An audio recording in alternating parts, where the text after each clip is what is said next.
ദൈവത്തിൻ്റെ അതിപരിശുദ്ധ നാമം വാഴ്ത്തപ്പെടുമാറാകട്ടെ. വിശുദ്ധ മർക്കോസ് സുവിശേഷം 2-ാം അധ്യായത്തിൻ്റെ 21 മുതൽ 22 വരെയുള്ള വാക്യങ്ങളിൽ പഴയ ഓൾഡ് റിലീജിയനെതിരായിട്ട് അതിന്മേലുള്ള കർത്താവായ യേശു കർത്താവിൻ്റെ അധികാരത്തെ പറ്റിയാണ് പറയുന്നത്. 21 മുതൽ 22 വാക്യങ്ങളിൽ അതാ കർത്താവ് പറയുന്നത്. 2-ാം അധ്യായത്തിൻ്റെ 21-22 വാക്യങ്ങളിൽ പഴയ വസ്ത്രത്തിൽ കോടിത്തുണിക്കണ്ടം ആരും ചേർത്ത് തുന്നിമാറില്ല. തുന്നിയാൽ ചേർത്ത പുതുക്കണ്ടം പഴയതിൽ നിന്ന് വലിഞ്ഞിട്ട് ചീന്തൽ ഏറ്റവും വല്ലാതെയാവും. ആരും പുതിയ വീഞ്ഞ് പഴയ തുരുത്തിയിൽ പകർന്നു വയ്ക്കുവാറില്ല. വെച്ചാൽ പുതുവീഞ്ഞ് തുരുത്തിയെ പൊളിക്കും, വീഞ്ഞ് ഒഴുകിപ്പോവും, തുരുത്തി നശിച്ചു പോവും. പുതിയ വീഞ്ഞ് പുതിയ തുരുത്തിയിൽ അത്രേ പകരുന്ന വയ്ക്കേണ്ടത്. അപ്പോൾ യേശു കർത്താവ് ചെയ്ത ആ ശുശ്രൂഷയിൽ നമ്മൾ രക്ഷിക്കപ്പെട്ട ദൈവമക്കളായി, കർത്താവിൻ്റെ ശിഷ്യഗണങ്ങളായി, കർത്താവിലുള്ള വിശ്വാസത്തിൽ മുന്നോട്ട് പോകുമ്പോൾ നമ്മുടെ പഴയ സ്വഭാവങ്ങളിൽ നിന്നും പഴയ രീതികളിൽ നിന്നും നമ്മൾ മാറേണ്ടവരാണ് എന്ന് കർത്താവ് ഇവിടെ ഓർപ്പിക്കുകയാണ്.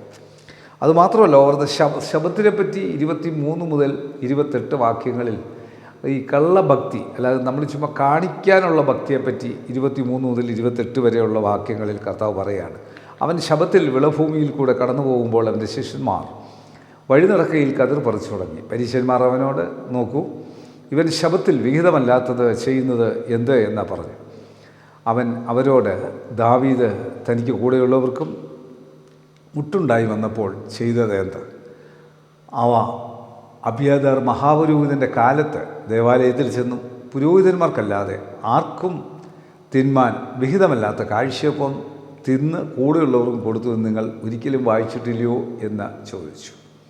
അപ്പോൾ പിന്നെ അവൻ അവരോട്, മനുഷ്യൻ ശബത്ത് നിമിത്തമല്ല, ശബത്ത് മനുഷ്യൻ നിമിത്തം അത്രേ ഉണ്ടായത്. അങ്ങനെ മനുഷ്യപുത്രൻ ശബത്തിനും കർത്താവാകുന്നു എന്ന് പറഞ്ഞു. 2-ാം അധ്യായത്തിലുള്ള വാക്യങ്ങളിൽ കർത്താവായ യേശു ക്രിസ്തുവിൻ്റെ ആ പവർ, ശബത്തിനെ പറ്റി തൻ്റെ ചിന്ത, താൻ ചെയ്യേണ്ടത് ഏത് കാര്യവും ചെയ്യുവാനുള്ള ആ ദിവസത്തിൻ്റെ പ്രാധാന്യത്തെക്കാൾ അതിനുള്ള കാതലായ കാര്യത്തെപ്പറ്റിയാണ് പറയുന്നത്.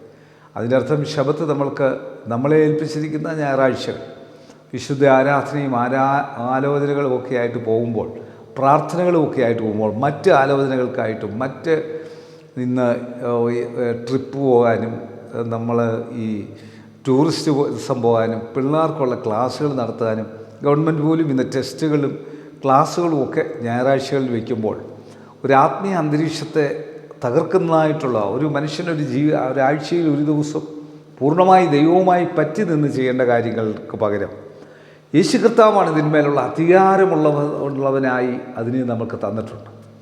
അതുകൊണ്ട് യേശു കർത്താവിൻ്റെ ആ അധികാരത്തെ ചോദ്യം ചെയ്യുന്നതൊന്നും നമ്മളിൽ ഉണ്ടാകരുത്.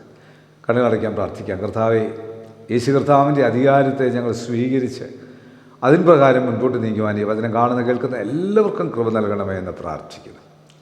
കർത്താവ് അത്ഭുതകരമായി വഴി നടത്തി ക്ഷീണത്തിലും രോഗത്തിലും ഭാരത്തിലും സങ്കടത്തിലും വേദനകളിലും ഇരിക്കുന്ന വ്യക്തി ജീവിതങ്ങൾക്ക് ഈ വചനം ഏറ്റവും ശക്തി പകർന്നാട്ട് യേശു മൂലം പ്രാർത്ഥന കേൾക്കണം. നല്ല പിതാവേ, ആമേൻ. God bless you.